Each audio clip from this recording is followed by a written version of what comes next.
esas estrecheces o las curvas de la microcirculación capilar. Las más importantes son la banda 3 y la glicoporina, y esta es la interacción que tienen con cada una de las glicoproteínas del citoesqueleto. La banda 3 se pone en contacto, si lo ven en la foto, también lo dice acá, tiene contacto con la proteína 4.2 y con la aspirina. Y la glicoporina 6, que es la que está allá al final, se une a la proteína 4.1. Esas son las interacciones horizontales y verticales de la proteína integrales de la membrana. Entonces, las proteínas periféricas constituyen pues como una malla, es la malla que le da la forma bicóncava y que está en contacto principalmente con la hemoglobina del glóbulo rojo. Ellas se pueden disociar muy fácil de la bicapa lipídica de la membrana y que son muy solubles en todos los sentidos acuosos en la sangre, desempeñan un papel clave en la forma. La forma del glóbulo rojo tiene que ver con estas proteínas periféricas o proteínas que están dentro del citoesqueleto del glóbulo rojo. Las más importantes, como dice ahí, la espectrina, que tiene que ver sí, con la relación a la actina, la leucina, la proteína 4 para mantener la malla, la forma del glóbulo rojo, y como ya les dije, tienen que ver mucho con la deformabilidad del glóbulo rojo. Los carbohidratos solamente son un 10% de la composición del glóbulo rojo. Pueden estar como glicolípidos asociados a lípidos o glicoproteínas asociadas a proteínas. Y los carbohidratos son los que nos dan el tipaje, ¿okay? El tipaje y el RH. No solo el tipaje O, no solo el tipaje A, sino el tipaje B. Hay una serie de 325 componentes antigénicos diferentes y sistemas que confieren las diferencias fenotípicas al glóbulo rojo, y eso está dado por los carbohidratos. ¿Y para qué? El tipaje aquí es RH. ¿Para qué sirve tener tanta de esa proteína, tanto de esos carbohidratos afuera? Porque muchas veces sirven para transporte, comunicación, adhesión y interacción con microorganismos que pueden ser virales o pueden ser bacterianos. Eso depende del sistema y la familia antigénica que está fenotípicamente asociada al glóbulo rojo. Pero es importante recordar que el grupo de los carbohidratos es el que tiene que ver con el tipaje y el RH del glóbulo rojo. La segunda cosa que tienen que prestar atención o recordar es cómo se sintetiza la hemoglobina. ¿Sí? Acuérdense, el glóbulo rojo tiene todo para sintetizar hemoglobina menos hierro. Porque el hierro viene de ¿dónde? Viene de la dieta, ¿ok? O de la degradación de los tejidos que por una u otra razón se producen en el organismo dependiendo de la condición clínica. Cuando vean esto ya en su diapositiva, en su computadora, tienen que recordar que la hemoglobina está compuesta por dos cosas, ¿no? El grupo hemo y la globina.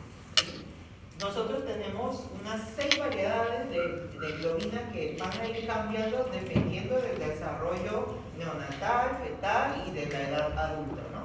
Cuando nacemos estamos casi compuestos por hemoglobina fetal, eso va a ir cambiando en las primeras horas postnatales hasta tener una hemoglobina A2 o hemoglobina de adulto, compuesta por 2 cadenas de beta-globina y 2 cadenas de alfa-globina. Todo se regula en 2 cromosomas importantes, que es lo que va a venir, los cromosomas 11 y 16. 11 y 16 son los cromosomas que regulan la formación de las globinas. Entonces tenemos el grupo hemo que está compuesto por protoporfirina 9 y hierro. Entonces, ¿dónde se sintetiza eso? Acá, tienen que ver aquí en la foto, aquí vamos a tener la mitocondria, y la mitocondria por una reacción que es la de succinil-CoA con glicina, vamos a sintetizar ácido delta aminolibulínico que al final va a crear la molécula de protoporfirina 9. La molécula de protoporfirina 9 se une al hierro por esta enzima que está aquí que se llama ferroquelatasa. ¿Ok? Esto subrayenlo ahí en su cosa, la ferroquelatasa es la que hace que se una la molécula de hemo, la de hierro, a la protoporfirina 9. Eso sintetiza la molécula de hemoglobina. Al final, eso se va a unir con la globina para sintetizar la hemoglobina al final. Una cosa que tienen que tener en cuenta, esto, el hierro, como es lo que le puso el doctor ahí, que a veces no sabían, el hierro tiene que estar en un estado reducido. El estado reducido de hierro tiene la valencia +2. ¿Ok?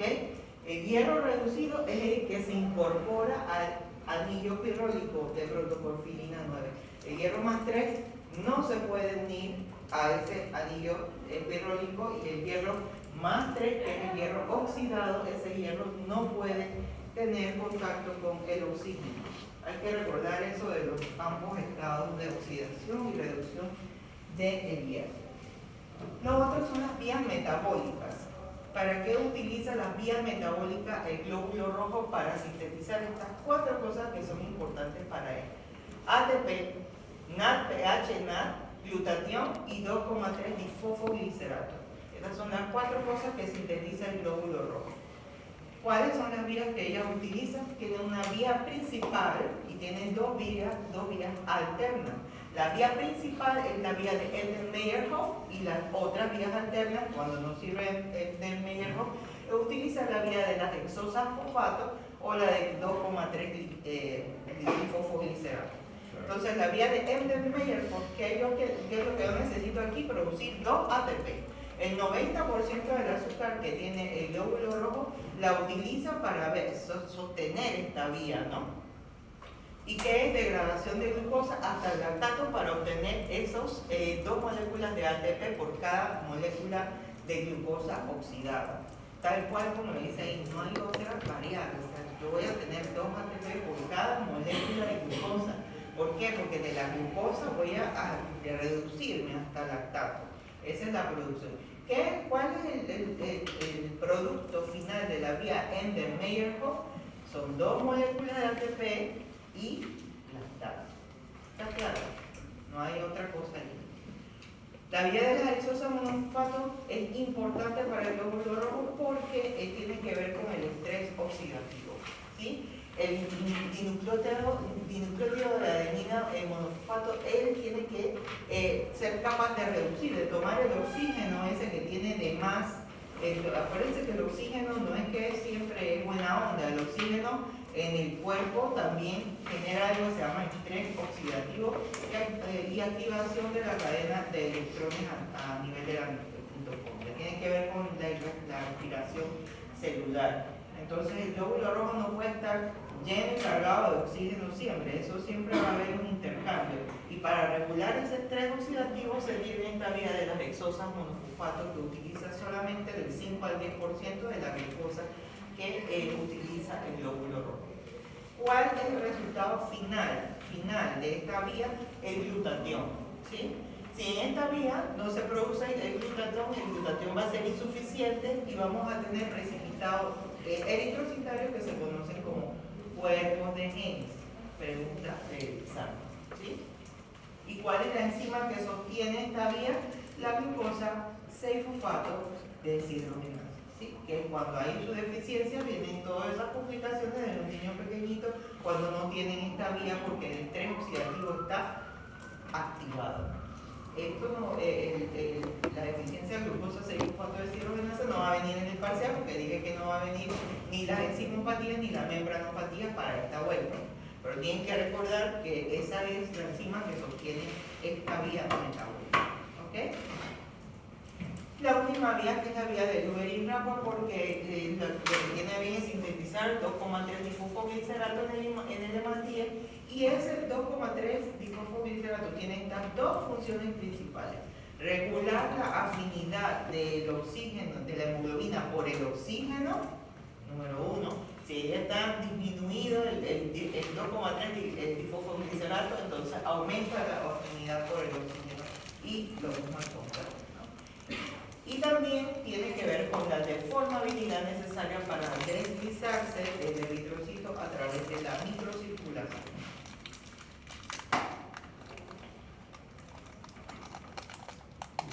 Bueno, entonces aquí la definición de la anemia es la definición de la anemia basada por los criterios de la OMS, ¿sí? De 13 para los hombres, menor de 13 o igual para los hombres, menor de 12 para las mujeres. Tenemos que hay un porcentaje importante de población sobre todo dependiendo de la dieta y dependiendo de dónde se encuentra a nivel del mar, sobre el nivel del mar, en donde varía esas cantidades, esas definiciones numéricas de anemia. ¿Okay? Por lo tanto, yo además de ver el número, el valor en el hemograma, yo tengo que analizar al paciente por su historia clínica y su examen físico, ¿no? Ver dónde vive, qué es lo que come, cuáles son su cultura, ¿sí? Porque hay gente que no come carne, no come carne de res, no come pollo, no sé qué, nada más come su dieta es vegetariana, como le dije. Entonces ahí hay una deficiencia que vamos a ver más adelante, ¿no? Hay una clasificación de las anemias que es la clasificación por la etiología, ¿no? Por decirlo así.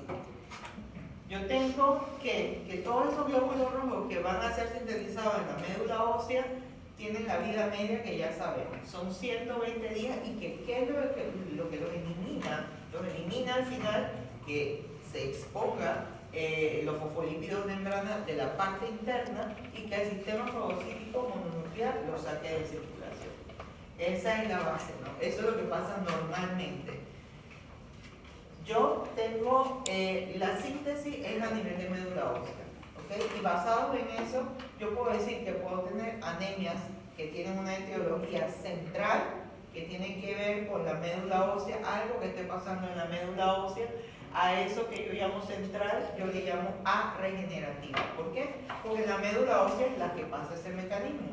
Si yo, el vaso, el sistema fagocítico mononuclear, se lleva el glóbulo rojo, la médula ósea tiene la estimulación ideal para sintetizar nuevo glóbulo rojo, ¿verdad? Entonces, si hay una deficiencia, si hay una alteración en la médula ósea, entonces no regenero esa sangre que pierdo o no regenero ese glóbulo rojo que me llevo por la destrucción del vaso. Entonces aquí se engloban estas tres categorías que son las insuficiencias medulares, que pueden ser clonales o no clonales, malignas o no malignas, la invasión medular por otras cosas como los cánceres, por ejemplo, o también por parásitos o también por microorganismos, y los déficits o trastornos metabólicos de los factores eritropoyéticos, ¿no? Y la regenerativa, ¿qué significa regenerativa? Que a pesar de que haya una disfunción periférica, yo soy capaz de regenerar esa masa eritrocitaria que yo estoy perdiendo. Eso ocurre en las pérdidas sanguíneas agudas, en las anemias hemolíticas corpusculares y extracorpusculares. Esa es la definición etiopatológica. Entonces, esta es la lista más común de las anemias regenerativas más comunes o periféricas. Aquí encontramos las pérdidas, las hemólisis, el tipo de hemólisis corpuscular o extracorpuscular. Y aquí se encuentran las anemias regenerativas centrales que tienen que ver con alteración de la médula ósea, en donde podemos dividirlas, por ejemplo, en las formas cuantitativas o cualitativas, y también podemos obtener aquellas que están relacionadas con déficit o de cofactores o de vitaminas. La otra clasificación importante a tener en cuenta es la clasificación por vía del PCM, del tamaño del glóbulo rojo, que es lo que la mayoría hacemos y primero vemos. Básico y fundamental al ver un hemograma, donde voy a evaluar la anemia. Después de haber interrogado al paciente, veo el hemograma. Número 1, ver el PCM para ver el tamaño del glóbulo rojo. Y número 2, ver el porcentaje de reticulocitos, que es el que me va a decir si la anemia es regenerativa o arregenerativa, ¿sí? Porque reticulocitos, que es lo que me indica que hay una producción, ¿sí?, medular o central del glóbulo rojo. Si el índice de reticulocitos o el porcentaje de reticulocitos está menor de 2, yo puedo asegurar que la médula ósea no está respondiendo a ese descenso de hemoglobina, ¿ok? Y si está mayor de 2, entonces yo puedo asegurar que eso se trata de una pérdida aguda, de una anemia hemolítica corpuscular o extracorpuscular que obedece a una anemia de tipo regenerativo. Por lo tanto, las anemias que tienen deficiencia de cofactores, por ejemplo, de hierro, ácido fólico, folato, son déficits centrales, o sea, le falta al glóbulo rojo, le falta a la maquinaria de eritropoiesis, componentes importantes para hacer el ADN o para hacer la síntesis nuclear o citoplasmática, y el glóbulo rojo no se va a producir. Esas anemias tienen siempre el porcentaje de reticulocitos menor a 2. ¿Ok? Eso no hay pierde allí. Entonces menor a 2 es A regenerativa. Menor a 2 es A regenerativa y mayor de 2 es regenerativa. ¿Sí?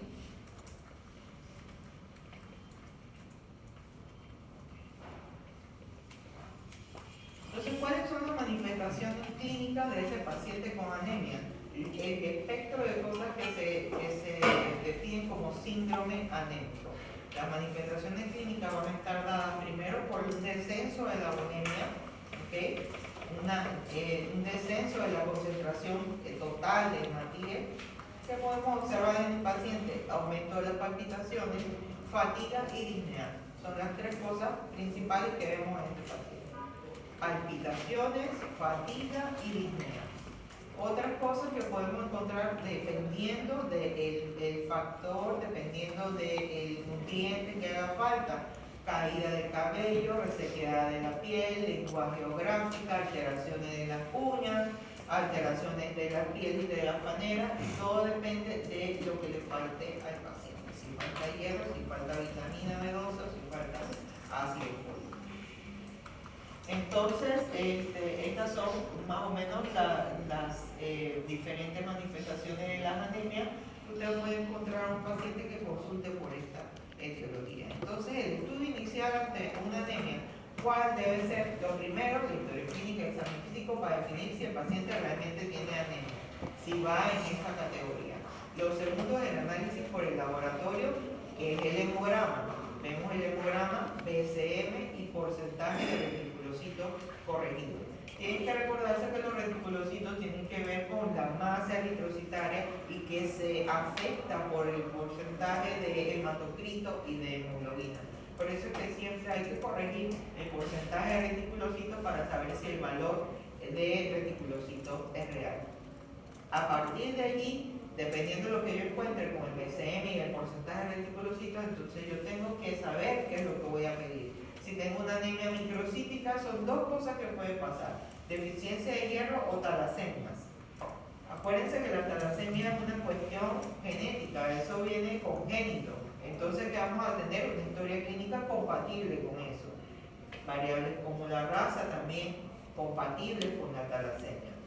Que si vamos a tener deficiencia de hierro, también vamos a tener una historia clínica compatible con deficiencia de hierro. Entonces yo no voy a mandar por mandar así una electroferesia de hemoglobina junto con una ferritina para pescar en el río revuelto, ¿no? Yo tengo que hacer la clínica, ¿vale?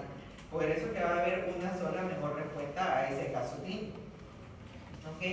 Entonces, dependiendo de eso, entonces también yo voy a ordenar los estudios exploratorios secundarios. ¿Por qué? Porque acuérdense que esto es un diagnóstico que me sirve a mí solamente para saber cuál es la deficiencia, pero no va a corregir el motivo de la deficiencia, obviamente. Si yo tengo una deficiencia de hierro, yo no solamente me quedo con que el paciente tiene una deficiencia de hierro, porque el hierro es un circuito cerrado. Eso no tiene manera de salir del organismo de forma tal que produzca anemia, ¿ok?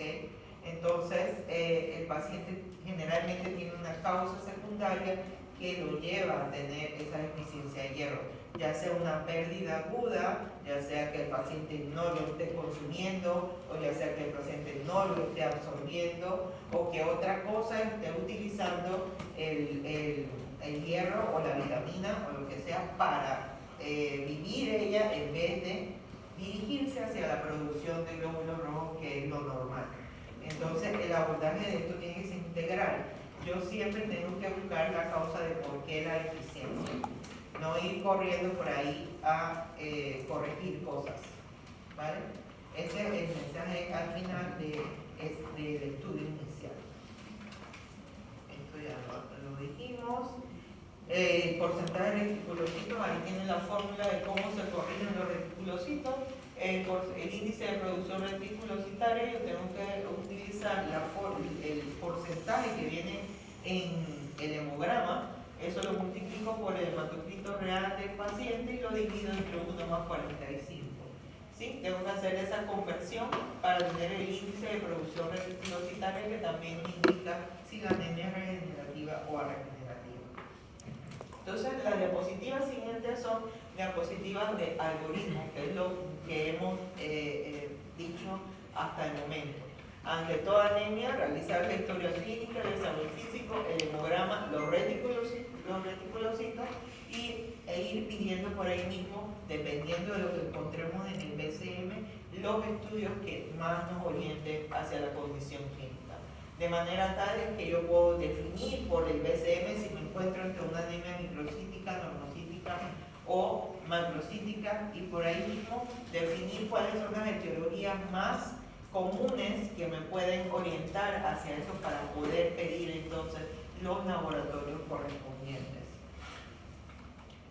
El abordaje de la anemia normocítica, como ya hemos discutido, tenemos que ver el porcentaje de reticulocitos. Si los reticulocitos son disminuidos, yo tengo que analizar el hierro por fuerza. ¿Por qué? Porque una anemia arregenerativa, una anemia central. Si esto, vamos a ver que tenemos el hierro disminuido, con la capacidad total de fijación disminuida normal, pero ojo, la pista aquí es la ferritina. La ferritina es la molécula de almacenamiento o depósito de hierro. ¿Okay? La ferritina en una deficiencia de hierro debería estar disminuida, pero la ferritina es un reactante de fase aguda. Si la ferritina está normal o está aumentada en un paciente que tenga microcitosis o normocitosis con el hierro bajo, estamos frente a una anemia de enfermedades crónicas. Y eso te lo dice que es por la ferritina elevada. En los pacientes cardiópatas, esa ferritina elevada se define por arriba de 300. Y en el resto de los pacientes que no son cardiópatas, lúpicos, artritis reumatoide, todas esas cosas, arriba de 100 es el valor del punto de corte. Si por el contrario yo tengo estos reticulocitos elevados, tengo un sangrado agudo, entonces el diagnóstico va a ser una pérdida aguda de sangre. Y si sumado a que tengo los reticulocitos elevados, tengo LRH, bilirrubina indirecta y altoglobina disminuida, yo puedo estar frente a una anemia de tipo hemolítica. En las anemias hemolíticas que no van a venir para este parcial, yo puedo tener anemias hemolíticas que pueden ser inmunes o no inmunes, y eso depende de un estudio especial que se llama test de Kuhn.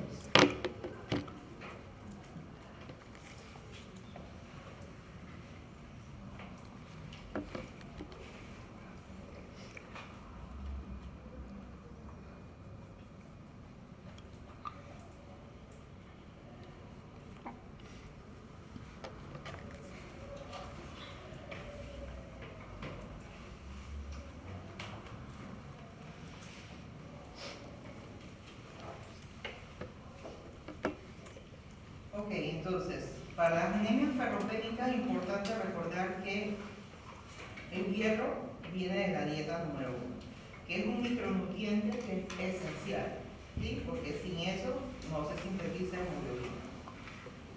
Tiene unas funciones especiales importantes, sobre todo para el transporte de oxígeno, y que siempre debe estar unido a proteínas. Si se encuentra el hierro libre, es un hierro que destruye articulaciones y tejidos.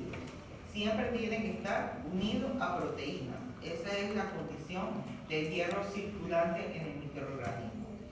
Todo déficit de hierro va a generar en el paciente una serie de síntomas que puede o no tener anemia.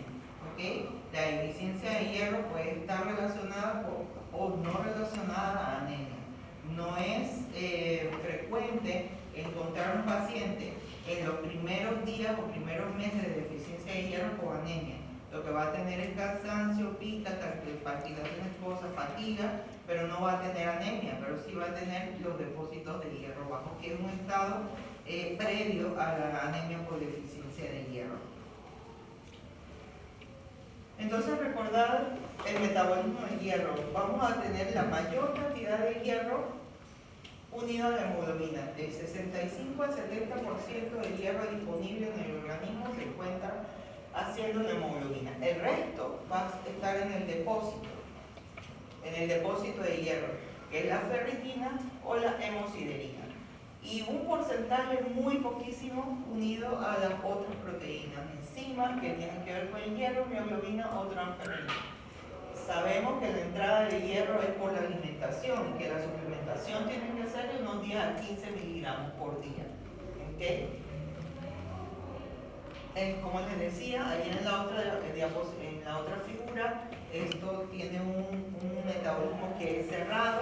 El hierro va en el plasma unido a proteína, va de las proteínas, va a la médula ósea para sintetizar más hemoglobina. De allí se libera la sangre periférica de los hematíes y de allí va al sistema fagocítico mononuclear del vaso por la destrucción de ellos a liberarse nuevamente para de nuevo ser devuelto al plasma, para de nuevo ser unido a las proteínas y para de nuevo llevarse a la médula ósea para que siga un ciclo. ¿Okay? No se libera del cuerpo así nomás, no hay un mecanismo para yo perder grandes cantidades de hierro. Por eso es que toda suplementación del hierro que no está indicada, ¿sí?, ocasiona complicaciones. El hierro se deposita en el hígado, se deposita en el corazón. Yo no le puedo poner a un paciente talasémico hierro. Y entonces todas las anemias microcíticas que confundimos con anemia de deficiencia de hierro, nos mandamos los estudios, entonces los estamos saturando de hierro toda la vida con Venofer y con Chromatopic y el paciente no necesita eso. Eso se va para el corazón, para el hígado y al final ocasiona cirrosis hepática y cardiomiopatía dilatada. Por eso es importante prestar atención a ese ciclo que es un ciclo cerrado. Entonces, el hierro que recibimos de la dieta, allá en lo primero, duodeno y el gluno proximal es donde se absorbe. ¿Okay? Esa es la luz. Eso tiene un borde en cepillo que hay una enzima ahí que es la ferroreductasa. El hierro de la dieta es un hierro más 3. ¿Sí? El hierro de la dieta es hierro más 3. Está en su estado oxidado. Para absorber el hierro, yo tengo que tener el hierro en un estado reducido, más 2. ¿Okay? Es el que puede entrar a la luz del enterociclo. ¿Cómo yo hago para transformar ese hierro? Por la reductasa que está en el borde en cepillo. Una vez que ese hierro más 3 pasa a hierro más 2, yo puedo internalizarlo, ¿sí?, al enterocito. ¿Por qué ocurre eso? Porque el transportador es un transportador divalente. Es un transportador divalente de membrana de tipo 1, que es el que puede llevar ese hierro hacia el interior del enterocito. Una vez que el hierro está en el interior del enterocito, puede tomar 2 vías. 1, guardarse en la ferritina, o 2, seguir su curso para ser transportado entonces por la transferrina, que es la molécula que lo transporta a nivel de la sangre periférica. ¿Sí? Entonces, hay una enzima muy importante que se llama epsilina, allá que ven en naranja. La epsilina es una enzima que causa bloqueo, ¿sí?, bloqueo de la absorción del hierro. Y es una enzima que se aumenta sobre todo en los estados inflamatorios agudos. Es decir, que si yo tengo un paciente en sepsis, un paciente chocado, un paciente con insuficiencia renal crónica, todos los estados que provocan inflamación, yo voy a tener epsilina elevada. Entonces voy a tener un bloqueo de la absorción del hierro. Y voy a tener deficiencia de hierro, no porque no lo coma, sino porque tengo un estado inflamatorio agudo.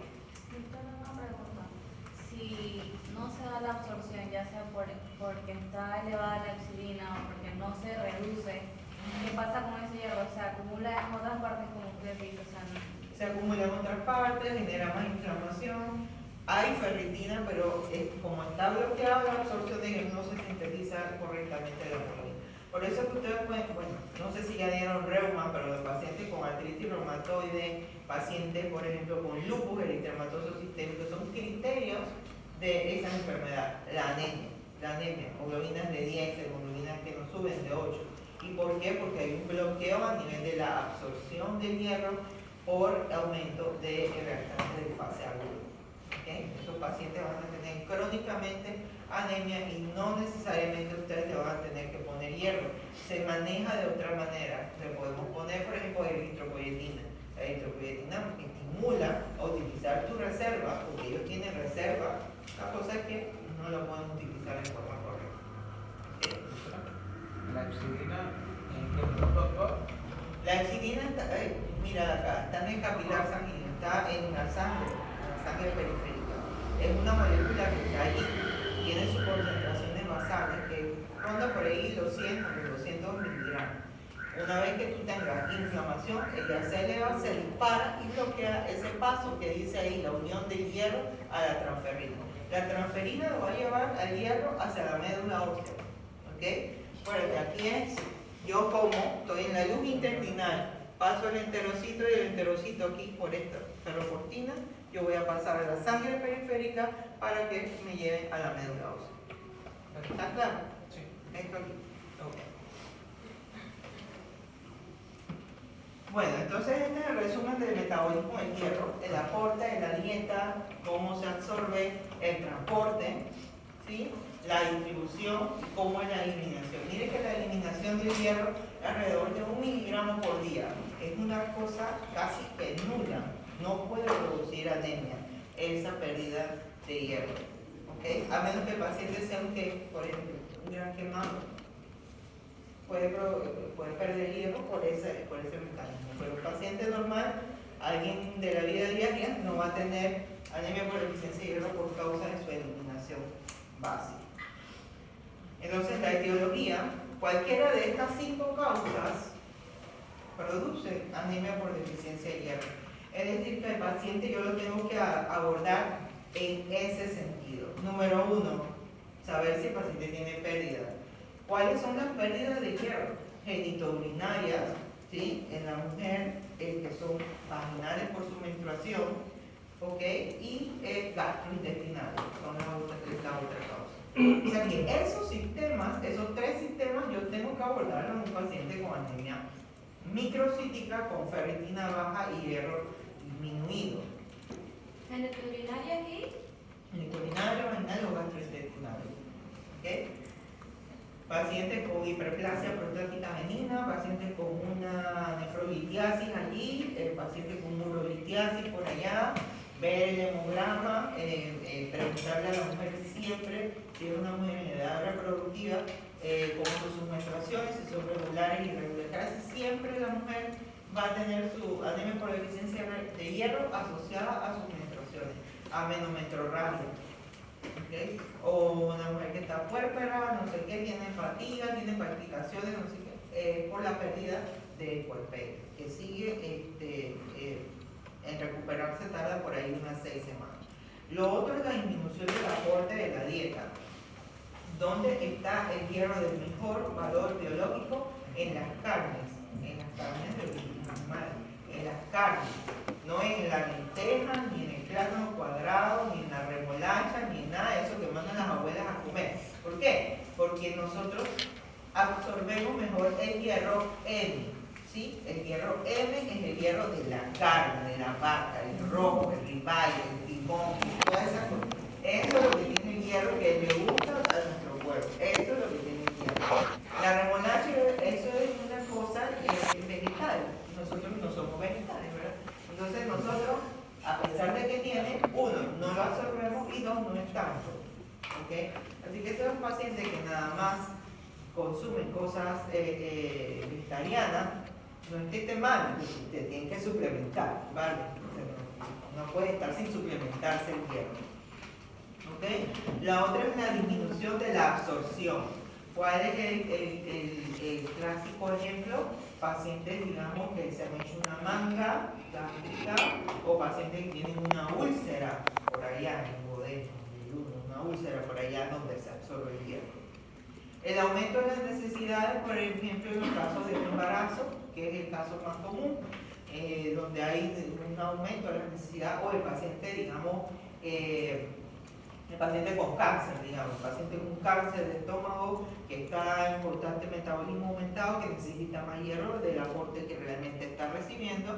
Y las otras cosas son las alteraciones en el transporte, donde hay alteraciones congénitas de la transferrina, donde no se da la producción adecuada de la proteína y entonces el hierro que debe estar unido a proteína no se transporta de manera adecuada. Entonces, en base a eso tenemos estos estados de deficiencia de hierro. ¿Okay? No ocurre la anemia por deficiencia de hierro de golpe, eso no ocurre. Lo que ocurre primero es que pasamos de un estado normal a tener una disminución de los depósitos. El depósito de hierro en el hombre y la mujer son alrededor de 1 gramo o 1.2. Por eso que cada vez que nosotros reponemos el hierro, lo hacemos basado en ese valor. Vamos a reponer 1 gramo de hierro casi siempre en todos los pacientes. Primero tenemos una reducción del depósito de hierro, donde vamos a tener una hemoglobina normal, un BCM normal, pero ya vamos a encontrar ese depósito medular de hierro un poco disminuido. Después tenemos una eritropoiesis deficiente en hierro, que ahí sí podemos encontrar un BCM disminuido, porque ya la eritropoiesis ya se quedó sin hierro, salen unos eritrocitos por ahí normales y otros eritrocitos por ahí disminuidos de tamaño, hasta que finalmente tenemos la anemia ferropénica bien puesta, con la caída del cabello, el desastre de las uñas y la pica, y todo lo demás que es la disminución de la hemoglobina. El diagnóstico diferencial clásico siempre son las talasemias. Y para eso, hacer el diagnóstico diferencial, yo tengo que pedir que ponga una electroforesis de hemoglobina para hacer la diferenciación de eso. ¿Cómo va a estar la ferritina en un paciente con talasemia? La ferritina en un paciente con talasemia va a estar elevado. ¿Sí? Pues ese paciente le hace falta una de las cadenas de hemoglobina y no puede utilizar el hierro de una manera eficaz. Tiene una eritropoiesis ineficaz. En esa tabla es importante que se aprendan qué cosas: el BCM, el hierro y la capacidad de fijación total de hierro. Son las cosas que más frecuentemente me pueden hacer el diagnóstico diferencial entre una deficiencia de hierro o una talasemia. Entonces, el tratamiento importante que se lleven, que depende de la causa, ¿sí? Que por más que yo ponga el hierro, pero la causa está de la pérdida, es como poner un agua en un saco roto. No sirve para nada, ¿ok? Puedo reponer, y el hierro no es que sea barato. De nada sirve reponer ese hierro si yo no corrijo la causa. Si es la mujer que tiene un fibroma que sangra, yo le puedo poner todo el hierro que tú quieras, pero la mujer va a seguir con el fibroma y va a seguir con la pérdida. Se va a mejorar, va a llegar a tener hemoglobina de 10, 11, pero vuelta y va a caer en 3 meses. Así que deben tratar la causa. Lo otro es darle, si ustedes quieren dar un preparado oral a alguien que tenga un déficit de la absorción, pues para nada que va a servir ese tratamiento, porque tiene una deficiencia de la absorción, no le puede dar hierro. O sea que se tiene que poner en contexto con el paciente, alinearse con el paciente y tratar la causa, pues de eso depende el tratamiento. Hay preparados de hierro que son de vía oral y preparados que son intravenosos. Los dos van a hacer la misma función, solamente que la vía de uno es un poco más lenta, la vía del otro es un poco más rápida. Y hay indicaciones para suplementar el hierro de forma intravenosa. Recordarse que el hierro de forma oral, yo en 100 miligramos de sulfato ferroso, lo que yo tengo que ver es el hierro elemental. En 100 miligramos de sulfato ferroso yo voy a tener 65 miligramos de hierro elemental. Y para reponer la deficiencia yo necesito 1 gramo, o sea 1000 miligramos de este hierro elemental para corregir el depósito. Pero para corregir la deficiencia y la eritropoiesis que está afectada, yo tengo que dar ese hierro por más de 3 meses. Las alteraciones de la anemia ferropénica van a mejorar en el tiempo. ¿Cuánto tiempo después van a mejorar las alteraciones de ese glóbulo rojo después de la suplementación? ¿Ustedes qué dicen? Después de que el suplemento al paciente con hierro, ¿cuánto tiempo van a mejorar los índices del BCM, la capacidad de fijación, reticulocitos? ¿Cuánto tiempo va? Pienso que deberían ser 2 o 3 meses que... Por supuesto, van a ser 2 o 3 meses, porque el glóbulo rojo que ya salió así, pues se lo ven a negra, ya no se corrige. Tienen que pasar los 3 meses que nazcan un nuevo eritrocito porque se corrija el defecto completamente. ¿Ok? Los preparados intravenosos hay de 3 clases: está hierro no extra, está el hierro sacarosa y está el hierro carboximaltosa. La deficiencia entre no extra, sacarosa y carboximaltosa es a dónde llega ese hierro principalmente. El hierro no dextran y el hierro sacarosa tienen que tener un metabolismo primeramente hepático y se tiene que absorber, tiene que pasar por la transferrina, pasa por el hígado y después llega a la médula ósea. El hierro carboximaltosa se absorbe directo a la médula ósea, por lo tanto su mecanismo es más rápido. El hierro carboximaltosa se aplica en una sentada por semana 2 veces, una vez a la semana 2 veces. El hierro no dextran y el sacarosa yo tengo que jugar con los volúmenes del paciente.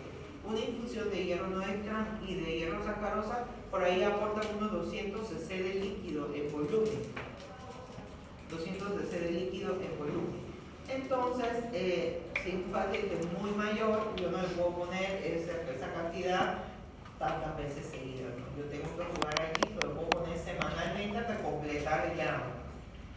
Pero si es una mujer joven, alguien que no tenga alteraciones cardiovasculares, por ejemplo, yo puedo poner ese hierro 3 veces a la semana perfectamente y terminar mi suplementación en 2 semanas. Nada más que lo voy a aplicar muchas más veces. Otra ventaja que tiene el hierro carboximaltosa es que no produce tantas alergias como el hierro metálico del hierro no dextran o el hierro sacarosa, que puede provocar fiebres, estertores, escalofrío, palpitaciones durante la infusión. ¿Cuáles son las indicaciones de hierro endovenoso?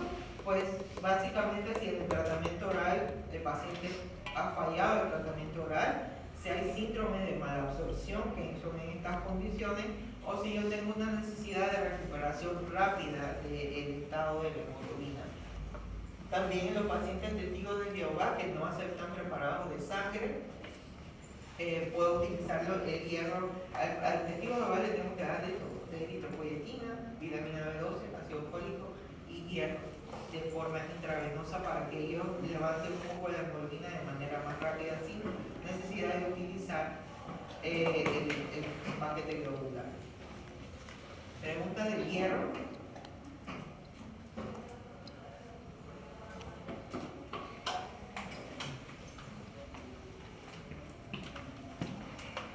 Doctora, ¿podría explicar de nuevo lo del aumento de las necesidades?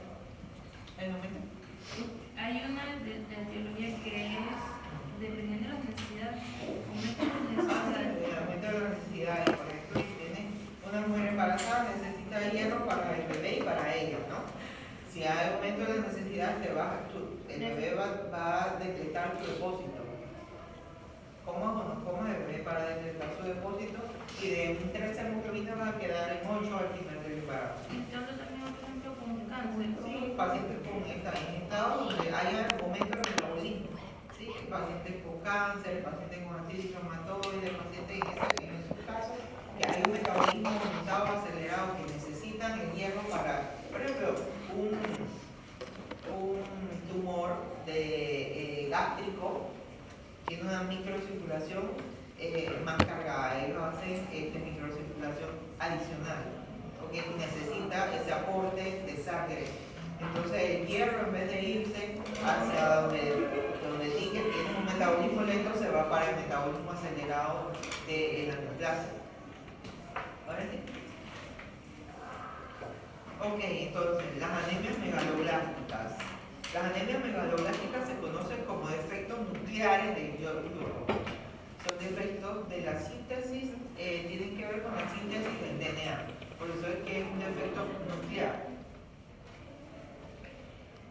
Hay una síntesis defectuosa del ADN y vamos a tener eritropoiesis ineficaz y vamos a tener, perdón, dime. Igual los pacientes con enfermedad de Crohn, al tener problemas con absorción, entonces por lo tanto tienen. Exacto, es una de esas condiciones. Enfermedad de Crohn tiene dos cosas, un estado inflamatorio y tiene una alteración en la absorción. Puede tener deficiencia de hierro y puede tener una anemia mixta de enfermedades crónicas y por deficiencia de hierro. Sería bueno preguntar eso. Porque tienen, ese es un tipo de anemia mixta, son carenciales e inflamatorias. Entonces, ¿ya? ¿Más preguntas de hierro? Claro. Entonces, la hematopoiesis megaloblástica está caracterizada por estos 3 puntos. Vamos a tener un aumento de tamaño no solamente el glóbulo rojo, sino en los tres precursores, megacario, la línea granulocítica y el eritrocito. Vamos a crear sincronía núcleo-citoplasma. Nosotros le llamamos a sincronía núcleo-citoplasma cuando hay un citoplasma de un color que no debería estar con un núcleo de otro color. Por ejemplo, en los eritroblastos basófilos el citoplasma es de color basófilo, ¿no? Azul. Y es una célula grande.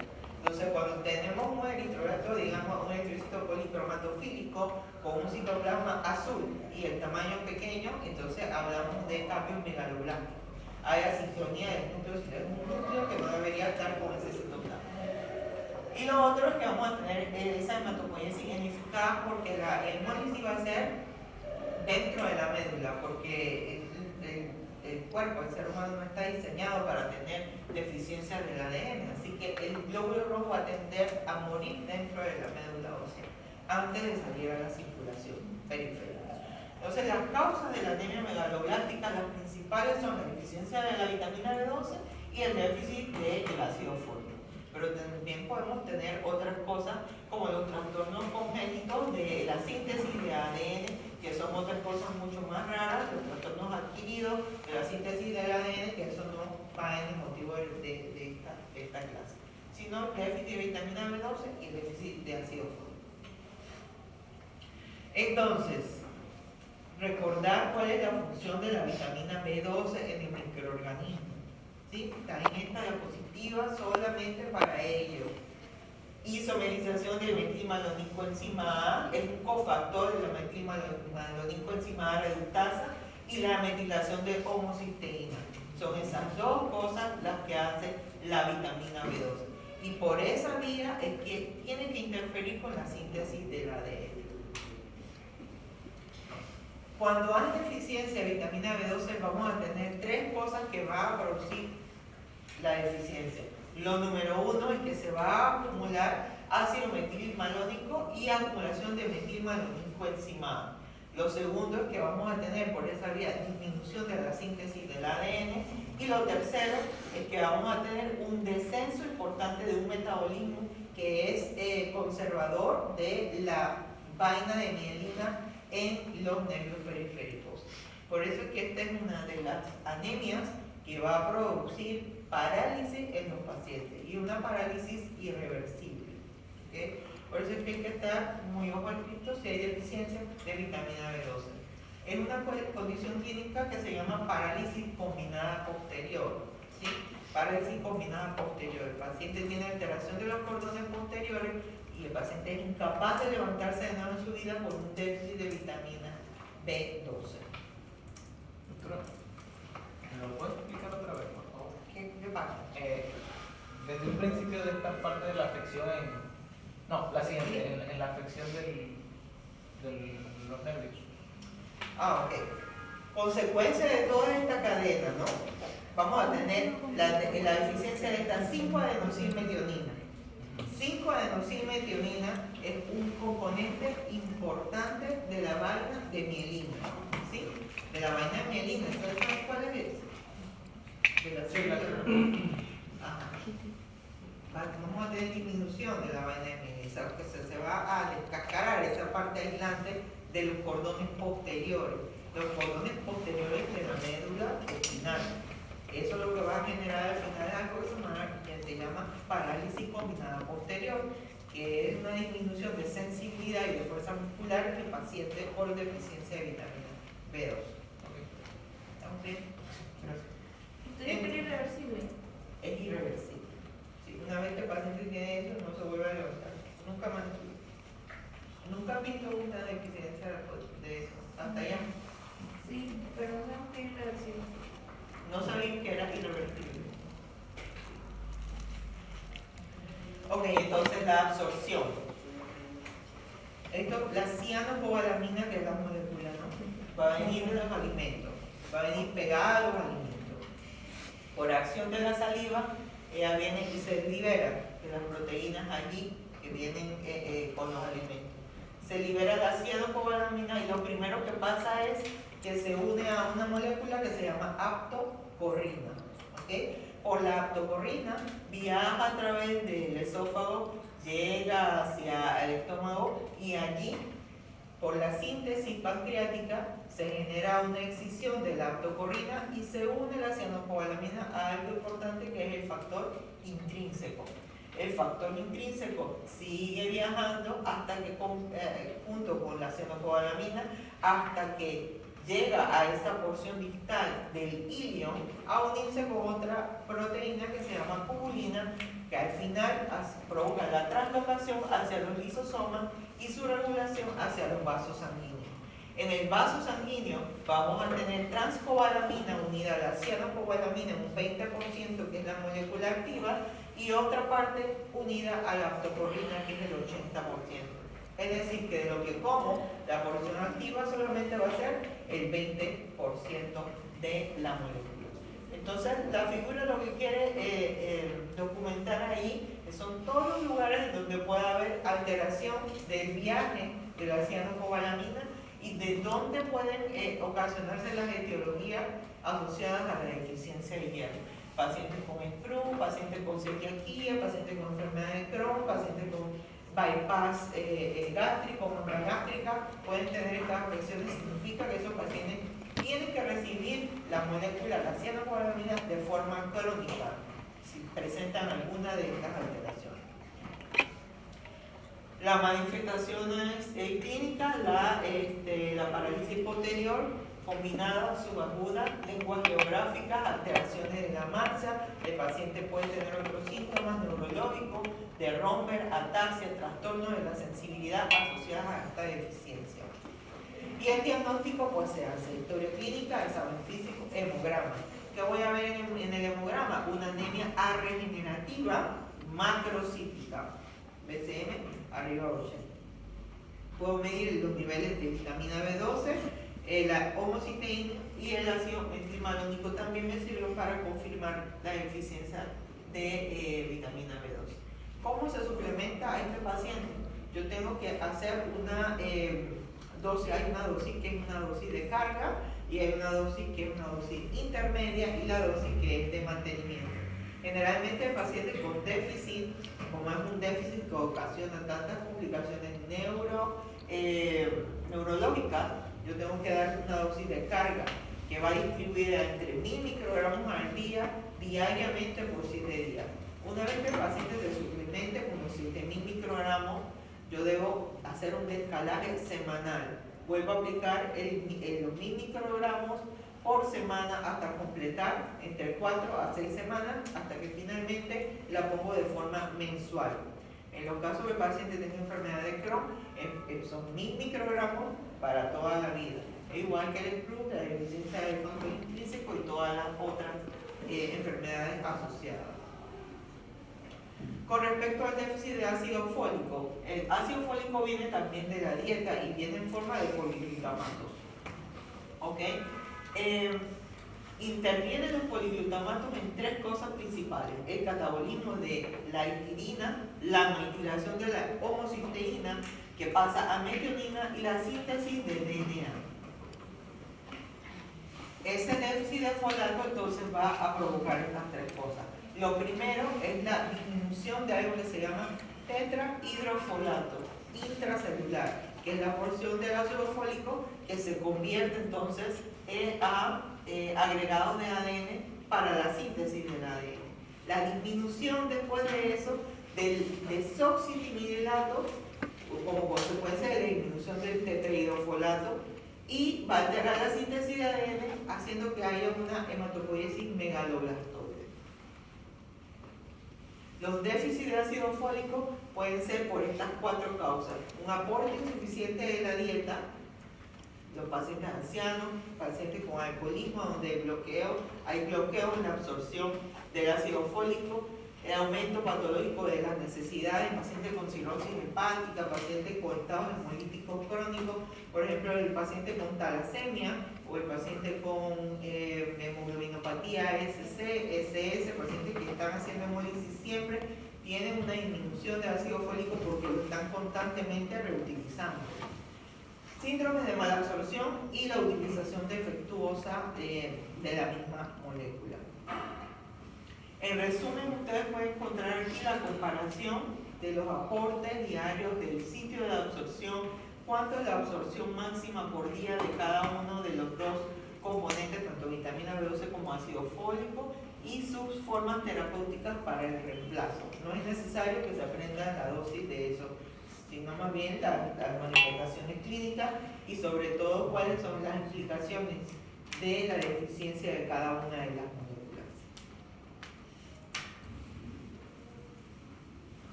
Bueno, creo que nos queda nada más un espacio para discutir la anemia falciforme. El otro PPT que te iba a estar en la plataforma son las hemoglobinopatías.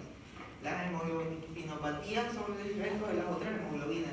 La hemoglobina E, la hemoglobina C, los síndromes combinados, en donde es una anemia hemolítica, por decirlo así, que tiene sus diferencias basadas en lo que vamos a encontrar en nefrosis de sangre periférica. No tiene mayor ciencia, pero si necesitan apoyo con esa hemoglobinopatía, me lo dicen y discutimos esa clase en algún momento. Tiene como 10 diapositivas esa presentación.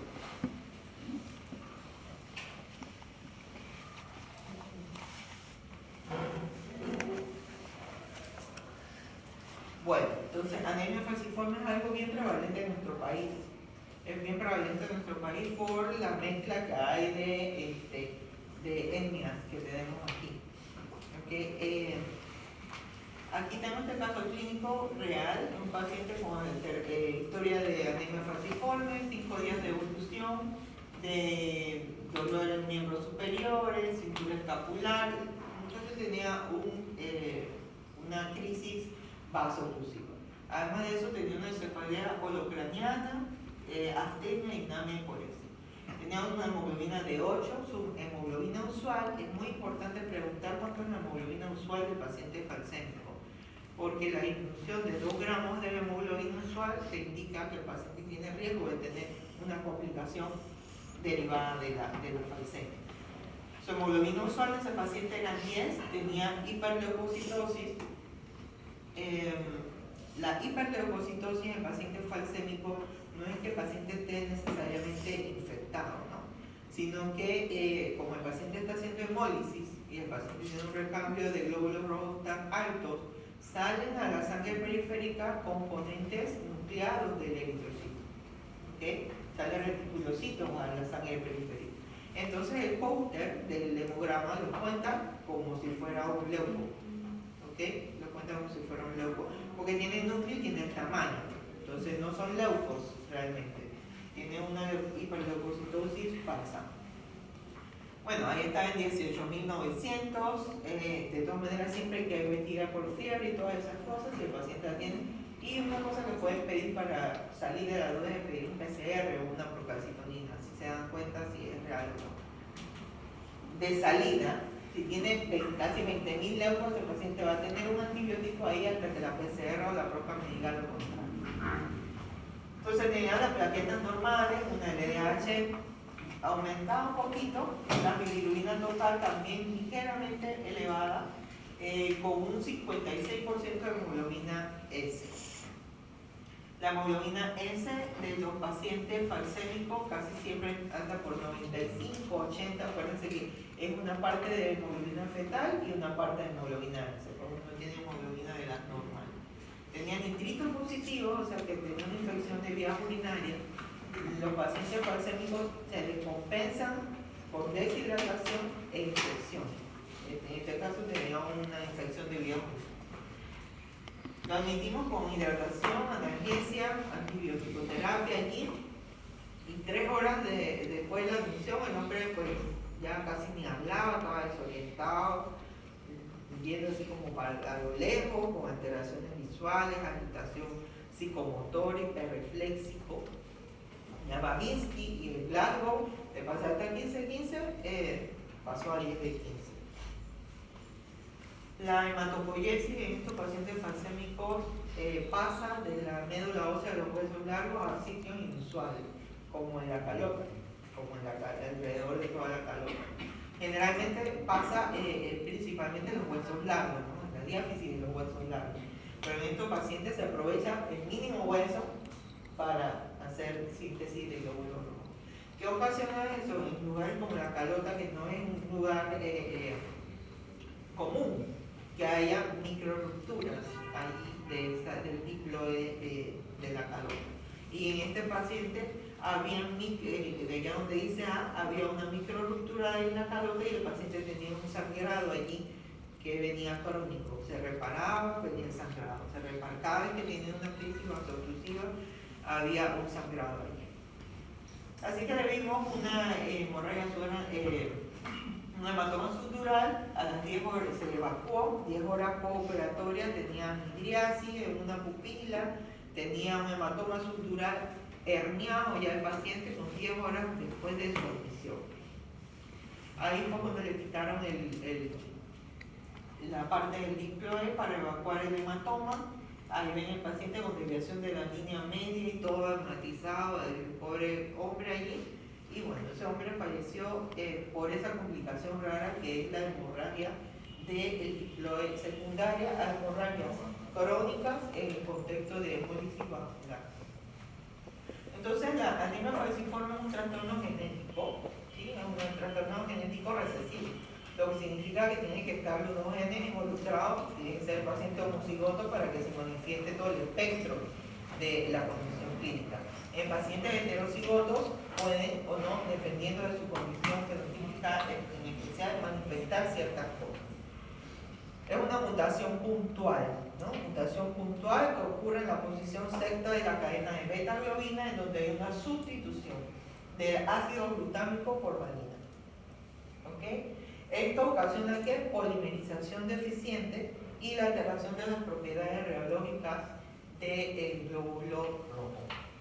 La sustitución del ácido glutámico por valina, sabemos que la valina es una molécula hidrofóbica. Esta molécula hidrofóbica se pliega hacia adentro. Al plegarse hacia adentro, ella cambia la conformación de la estructura discoide del glóbulo rojo. Y esa alteración de la estructura discoide también hace que tenga que se escondan o que se internalicen esos fosfolípidos de membrana que le dan carga negativa al glóbulo rojo. Esa carga negativa entonces desaparece, aumenta la forma catiónica y entonces hay relación con el endotelio vascular agregados de este tipo tactoide en la microcirculación. En la fisiopatología pues intervienen muchas cosas. Hay disfunción endotelial por un lado, ¿sí? Hay inflamación estéril pues, no depende de microorganismos. Hay la veno-oclusión, ¿sí? La veno-oclusión que viene del ciclado o de la formación del tactoide o de la célula de Hoz, y por alteraciones en la polimerización de la misma hemoglobina. Las características del laboratorio de esta condición clínica que vamos a encontrar, una anemia, volvemos a ver el hemograma, hemoglobina disminuida, vemos el BCM aumentado y vemos la porción de reticulocitos aumentado también. Entonces una anemia macrocítica regenerativa en primera instancia, ¿no? Vemos la concentración media de hemoglobina va a ser normal porque no va a haber deficiencia de hierro en este paciente, y podemos ver datos de hemólisis. Los datos de hemólisis pueden ser clínicos o pueden ser bioquímicos. Los datos bioquímicos es el aumento del LDH y el aumento de la bilirrubina total a expensas de la bilirrubina de la fracción indirecta. Lo otro es la aptoglobina. La aptoglobina es una molécula que se lleva las porciones portadas del grupo hemo. Es decir, si yo tengo hemólisis, yo voy a liberar globina y el grupo hemo. El grupo hemo se va a unir en sangre a la aptoglobina, y si hay un aumento de esta disminución, un aumento del grupo hemo, la aptoglobina se va a utilizar, por lo tanto su porción libre va a estar disminuida. Puedo tener neutrofilia, puedo tener leucocitosis y puedo tener trombocitosis. Todas estas son condiciones asociadas ¿a qué? A la anemia. ¿Por qué? Porque acuérdense que el compartimiento de la médula ósea tiene una parte para sintetizar el glóbulo rojo, una parte para sintetizar neutrófilos y una parte para sintetizar plaquetas. Si yo disminuyo la parte para sintetizar glóbulo rojo, compensatoriamente la parte que sintetiza glóbulos blancos y la parte que sintetiza plaquetas va a aumentar. Eso por compensar la función de la médula ósea. Por eso encontramos neutrofilia y trombocitosis. El patrón electroforético va a depender del tipo de la condición que tengan, ¿no? Aquí yo muestro en esta diapositiva otras hemoglobinopatías, no solo hemoglobinopatía SS. La hemoglobinopatía SS, su patrón electroforético, ¿cuál es? Hemoglobina fetal, por ahí entre un 5 a 10%, y hemoglobina S en el 90% de los casos. Ese es el patrón electroforético de ese paciente. El objetivo del tratamiento aquí es aumentar hemoglobina fetal, que es el que previene al paciente de las complicaciones propias de la enfermedad. Y eso lo hago con un medicamento que se llama hidroxilea. La hidroxilea tiene un objetivo, aumentar la hemoglobina fetal por lo menos al 30% para prevenir entonces ataques o síndromes asociados con las manifestaciones clínicas de la vasooclusión en crisis anémica falciforme. Entonces, yo tengo estas 4 manifestaciones clínicas del paciente con anemia falciforme. Son 4 manifestaciones. Tengo crisis de tipo vasooclusiva, que no es más que esta agregación de los cuerpos lactoides en la microcirculación, ¿okay? Que van a generar ¿qué cosa? Hipoxia. Si hay hipoxia tisular, el paciente va a tener dolor. Ese es como que el síntoma principal del paciente con anemia falciforme, el dolor. Deshidratación e infección y los climas fríos son los que desencadenan principalmente esta condición. La otra es la crisis aplásica. La crisis aplásica es una condición que se ve sobre todo en niños muy pequeños, secundaria de infección por parvovirus B19. Lo otro va a ser el secuestro. El secuestro puede ser hepático o secuestro esplénico, sencillamente porque hay una obstrucción allá en la microcirculación y la mayoría de la sangre que no está en ciclín se va hacia el hígado o se va para el vaso y la hemólisis, la crisis hemolítica. Cualquiera de estos 4 se pueden presentar en el paciente, ya sea de forma combinada o de forma individual. De manera tal que en el abordaje del paciente falcémico, un paciente crónico, yo tengo que monitorizar el tratamiento en base a la aparición de estas complicaciones. Si el paciente no ha presentado ninguna complicación o 1 a 2 por año, entonces el paciente tiene un buen control. Pero si ha presentado más de 5 complicaciones de estas por año, el paciente tiene que cambiar de hematólogo. ¿Vale? Doctora, ¿cuál era el nombre del medicamento? Hidroxilea o hidroxicalamina. Entonces es una enfermedad que tiene un espectro muy amplio, ¿no? Hay afectaciones de la retina, hay afectaciones musculares, hay afectaciones pulmonares. En estas manifestaciones pulmonares hay una cosa de mucha mortalidad, que es el síndrome torácico agudo. El síndrome torácico agudo viene dado ¿por qué? Porque hay inflamación. Esa inflamación va a provocar entonces un exudado no infeccioso en el alveolo capilar. Entonces el alveolo capilar se llena de líquido y no hay intercambio gaseoso. Se genera el síndrome torácico agudo cuya manifestación principal es el dolor. Pero esos pacientes falcémicos siempre se quejan del dolor.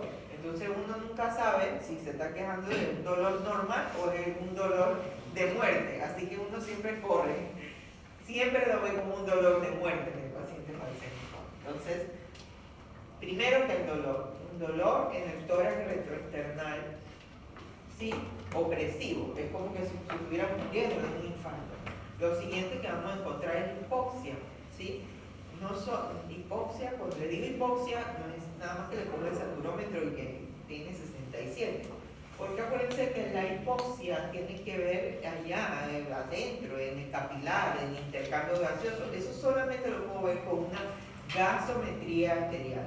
Si el paciente tiene 98, 99, 100% de saturación, no es que el paciente está Este paciente le tengo que hacer una gasometría arterial para ver si la PO2 está en los niveles que deberían estar, arriba de 200 para los pacientes que no están en ventilación mecánica invasiva.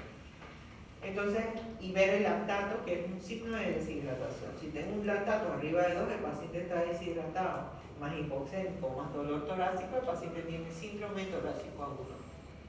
Como complicación crónica del síndrome torácico agudo y de la misma anemia falciforme, yo puedo tener un paciente con hipertensión pulmonar, es muy frecuente verla después de los 10, 15 años del paciente, y un estado de hiperreactividad bronquial derivada de la inflamación crónica de ese paciente. En las manifestaciones cardíacas pueden tener un soplo sistólico, sobre todo en el foco aórtico accesorio.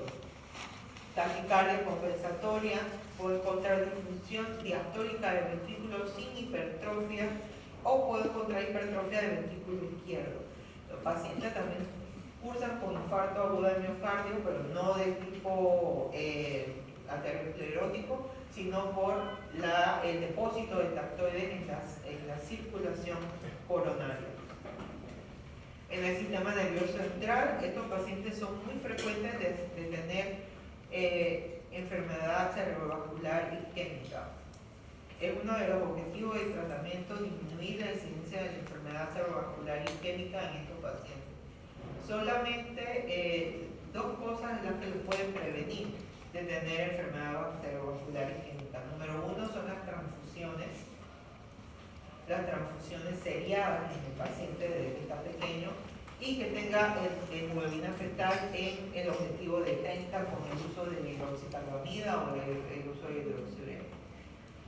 Ahorita explico cómo es que funciona esta transfusión.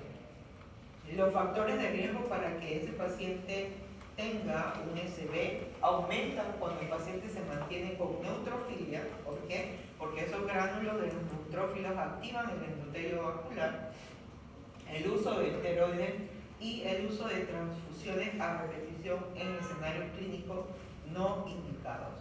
A ese paciente siempre desde que nace hay un estudio que se le realiza en donde se mide la velocidad de la circulación. Esa velocidad de la circulación cerebral tiene que ser inferior a los 200 milisegundos para tener un buen margen de prevención de enfermedad cerebrovascular. La velocidad del flujo sanguíneo mayor de 200, entonces indica a un paciente el riesgo de tener un SB agudo. Dentro de manifestaciones genitourinarias tenemos el priapismo, que es otra complicación con la que llegan los pacientes varones de esta condición clínica. Es algo con lo que hay que correr también. El tratamiento del priapismo en estos pacientes es una oxigenación, manejo del dolor y transfusiones. Las manifestaciones musculoesqueléticas son complicaciones crónicas. De ellas la más llamativa o la que tiene la mayoría de los pacientes es la necrosis avascular de la cabeza femoral. La mayoría de los pacientes a los 20 años ya tienen una cirugía de reemplazo total de la cadera a esa edad por esa complicación clínica, que deriva de la hipoxemia, deriva de la polimerización de la hemoglobina y de la formación de tactoides. Paciente también puede tener úlceras en miembros inferiores, es algo muy común, sobre todo en pacientes que utilizan hidroxiurea, alteraciones oftálmicas y hepatobiliares. ¿De qué tipo? La más común de la alteración hepatobiliar es la colecistitis aguda. Los pacientes de los 15 años ya tienen cirugía de vesícula biliar por reemplazo. ¿Por qué? Porque hay aumento de la bilis, eso forman cálculos, por eso que ese paciente tiene esa complicación. En la mayoría de los pacientes ninguno tiene ni vesícula ni vaso. Algo muy importante es evitar los factores que llevan al riesgo de que este paciente tenga una complicación de alguna de estas crisis. Lo primero es evitar que el paciente se deshidrate, lo segundo es evitar las infecciones. Para las infecciones yo tengo que tener ese paciente vacunado. La mayoría de esos pacientes, como hacen secuestro esclénico, se operan del vaso, se le quita el vaso, y esos pacientes tienen muchas infecciones asociadas a neumococo si el paciente no está correctamente vacunado. Para el tratamiento, el pilar principal es el manejo del dolor. El manejo del dolor tiene que ser en forma escalonada. Como ustedes saben, comenzando con fármacos como el acetaminofén, pero se utiliza hasta los opioides de máxima potencia y se titula dependiendo de la escala del dolor del paciente. Lo siguiente es la transfusión.